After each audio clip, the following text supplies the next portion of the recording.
తెలంగాణ రాష్ట్రంలో ఓటర్ల జాబితా అయితే రెడీ కావడం అయితే జరిగింది. రాష్ట్రంలో స్థానిక ఎన్నికలకు ప్రభుత్వం అయితే సిద్ధమవుతుంది.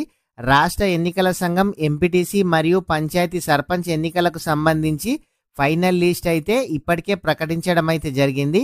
ఇంకా ఎవరైనా సరే 18 సంవత్సరాలు నిండిన వాళ్ళు ఈ ఓటర్ ఐడికి గనక అప్లికేషన్ చేసుకోకుంటే అప్లికేషన్ అయితే చేయండి. ఒక 1 వీక్ 10 డేస్లో మీకు ఓటు అనేది రావడం అయితే జరుగుతుంది. అయితే ఇదివరకే ఓటు ఉన్న వాళ్ళు మీకు ఏ వార్డులో ఓటు ఉంది కూడా చెక్ చేసుకోవచ్చు. అయితే ఇప్పుడు వార్డ్స్ అనేది చాలా మందికి చేంజ్ అవ్వడం అయితే జరిగింది.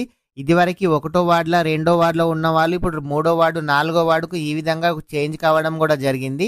అసలు మీ విలేజ్లో ఎంతమందికి ఓటు ఉంది, ఓటర్ లిస్టు 1వ వార్డులో ఎంతమందికి ఓటు ఉంది, ఈ విధంగా ప్రతి ఒక్కరు కూడా మీరైతే తెలుసుకోవచ్చు. మీరు tsec.gov.in సైట్ అయితే ఓపెన్ చేసి ఫైనల్ రోల్స్ మీద క్లిక్ చేసి వార్డ్ వైజ్ ఓటర్ లిస్ట్ అయితే సెలెక్ట్ అయితే చేసి మీ విలేజ్లో మీ వార్డులో ఎన్నెన్ని ఓట్స్ ఉన్నాయి, మీకు ఏ వార్డులో ఓటు ఉంది మీరైతే తెలుసుకోవచ్చు. ఫ్రెండ్స్, ప్రతి ఒక్కరు కూడా వీడియోని అయితే లైక్ చేయండి. ఇంకా ఎవరైనా సరే ఓటర్ లిస్టుకి అప్లికేషన్ చేసుకోకుంటే మీరు ఓటర్ ఐడి కోసం అప్లికేషన్ అయితే చేయండి. మీరు మొదటిసారిగా మన ఛానల్ చూస్తున్నట్లయితే మన ఛానల్ని సబ్స్క్రైబ్ చేయండి. మీ ఫ్రెండ్స్ అండ్ ఫ్యామిలీ మెంబర్కి వీడియో షేర్ చేయండి. Thank you friends.